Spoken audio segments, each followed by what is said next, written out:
listening to the Podcast Advertising Playbook, your resource to better understand and execute successful podcast ad campaigns.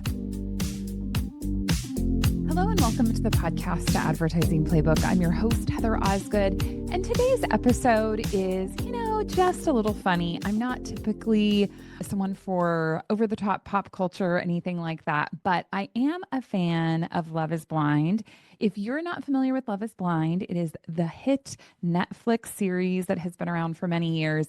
And kind of the premise of the show is that I think they take like 12 guys and 12 women and they put them in these individual pods where there's just one person in a pod, and they get to know one another through this pod in talking to one another to decide if they want to marry this person, right? So it's a series that has been going on for a long time. And once they get to know each other in these pods, some of them ask the other to marry them before they've even met in actual real life in person.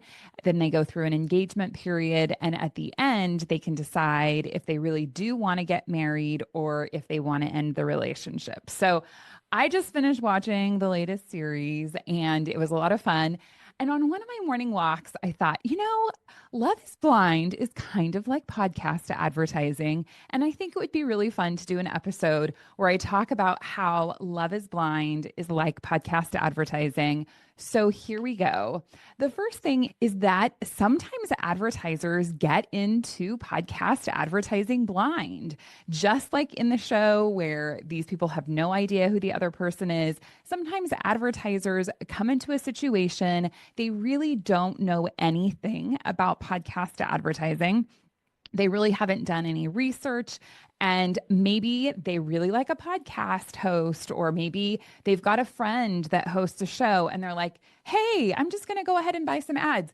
I will tell you, over the years, I have had multiple conversations with companies where they have said, we decided to go ahead and invest $100,000 and buy 4 ads on this super, super popular podcast that really isn't at all a fit for our demographic. And it didn't work. And they were so shocked. They thought their $100 investment should work. But they really went into that situation totally blind. And that's why it wasn't successful for them. So if you're an advertiser and you're in the situation where you're really interested in podcast advertising, but you feel like you really don't know much about the medium, you want to understand the medium better, my advice is that you seek out an expert, that you find someone who does know about podcast advertising. There are rep firms like True Native Media. There are lots of advertising agencies that specialize in podcast advertising. There's tons of information online. There are guides. We actually just published a sound strategy guide about how to create good podcast advertising campaigns. There's a ton of research out there. So my recommendation is that if you are thinking about embarking on this idea of podcast advertising, that you don't go into it blind, but that you do some research. Next, I will say that, of course, in the TV show, these couples enter this kind of experience with the idea of a storybook ending, right? They really are hoping that they're going to find their perfect match and that they are going to sail off into the sunset and everything is going to be wonderful. And as marketers, I think that we try to do that as well, right? We are looking for that kind of magic bullet. We're looking for this opportunity to run ads and run a campaign that is going to kind of solve all of our marketing and sales needs, or it's going to just be a top performer. I talk to companies all the time that are like, we need to see instant results. We want this to have an immediate impact. And the reality is that everything takes time and effort. Just like in relationships, there is time and effort that is needed to be invested to really build something that is lasting. It's like that in advertising, and it's like that in podcast advertising. You need to really look at what is going to be a good fit, and then you're going to have a period of time where you experiment and you see what is going to work and you see what isn't going to work. And if you're not willing to put in that time and effort, you're not going to see the return. I would love more than anything to sit here and say, podcast advertising works perfect every time. Just come to us and give us your whole budget and we will double, triple, quadruple it. Like that would be ideal. And if that were the case, I would have no worries as a business owner, right? We would have a full slate of advertisers. But the reality is that it doesn't work every single time. Sometimes you start a campaign and it isn't successful. And so you have to really dig in and say, why didn't this work? And the hope, of course, in any campaign is that you have chosen several podcasts to advertise on so you can look at what is working and what isn't working. Is it the genre that maybe isn't a fit? Is it this particular podcast that just isn't reaching the correct demographic? Was the ad read not good, right? Maybe that host just didn't resonate with the product. Is it possible that the ads haven't been running long enough? Do you not have enough overall market awareness of your product, and someone hearing an ad one or two times isn't enough to convince them to come and run and make a buying decision? So there are lots and lots of different elements that go into creating successful advertising campaigns, and podcast ads are no different. And as much as I would love to sit here and say that we can bring you that storybook ending, there is a lot of work to be done to make it successful. Next, I really think that people in this show make decisions before they have all of the information. They talk to the other person through this pod and they think, oh my gosh, I know everything about this person. We've had these great conversations. But I will tell you on the show, and as someone who has been married for nearly 20 years, it shocks me that they decided they wanted to marry this person, but they didn't ask if they wanted to have children, or they didn't ask what kind of roles each person would play within the household. And to me, those seem like very basic questions that you would ask someone, but that doesn't always happen. And so they move into these relationships thinking they really know the person. In reality, they're really just creating in their mind who they want this person to be.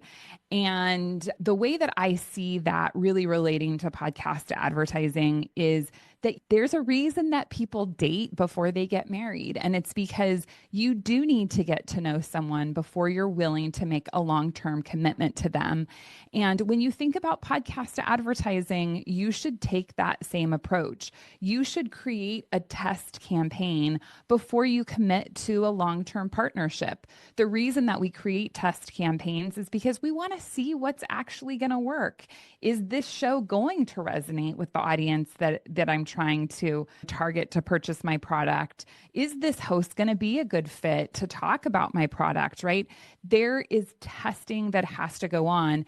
And once you find a show that really works, double down on that, right? And say, hey, this show is a good fit for my product and my service, and I want to commit to that. But just think about that as you're creating partnerships. Make sure that testing is an integral part of your overall approach, because testing will allow you to see where there are successes and where there aren't successes.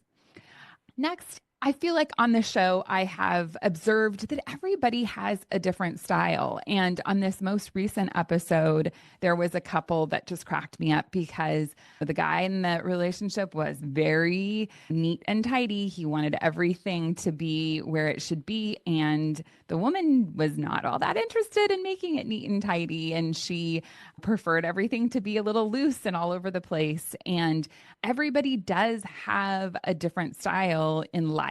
And it's no different in podcasting, right? Hosts can be a fit and some hosts aren't a fit. And ultimately, when we're talking about host-read ads, it is really important that you partner with someone that actually really likes your product or service, and making sure that you're sending them product samples, potentially doing an intro call with them, and making sure that they understand the product, making sure that they understand all of the different benefits that this product can bring their audience is so, so important. Because if you don't have a fit, ultimately, you're not going to see the results that you need. And sometimes it's a fit and sometimes it's not, right? Just like in marriages and relationships. And then finally, I just want to conclude with this idea that in the show, the purpose of the show is to find someone you want to marry. And in podcast advertising, you're going to find success. You're going to find those shows where you're like, man, this show really just performs. And when you find a show that really performs, I would really challenge you to think about how you can deepen that partnership. Maybe you need to go beyond just placing ads. Maybe you can try to do some sort of an interview. Maybe you can try to do some product placements or some product giveaways and contests with them. Maybe you want to become the title sponsor of that show. There are lots of different ways that you can deepen a relationship with a podcaster. That could even be through other content that they're creating. Perhaps it's in social, it's in their newsletter. If they're creating video, it's there. So there are lots of ways that you can double down on these influencer partnerships when you do see success. And my recommendation is that when you find that success, follow that success. And as I mentioned earlier, I think it's important to have a testing budget. So you should always have a portion of your overall budget that you're dedicating to testing, because eventually, and I would say after several years, there is going to be a level of diminishing returns potentially. And so you do want to always kind of look at new options, and you also want to look at scaling, right? And if you've only got one or two shows that are successful, that's going to be a challenge, right? So you want to make sure that you have enough shows that you can succeed on so that you can really scale this medium and it can be successful for you. So anyways, that's what I've got for you today. How Love is Blind is like podcast advertising. I hope that you've enjoyed this episode. I know it's just a quick, short one, but it is full of really good advice on how to create success with podcast advertising. Thanks for watching. If you haven't, head on over to my YouTube channel and check the YouTube channel out, please do. And if you are listening, obviously we love audio and think that there is so much power in it. So thank you for listening, and we will catch you again next time. Thank you for listening to the Podcast Advertising Playbook, your source to a better understanding of the podcast advertising industry.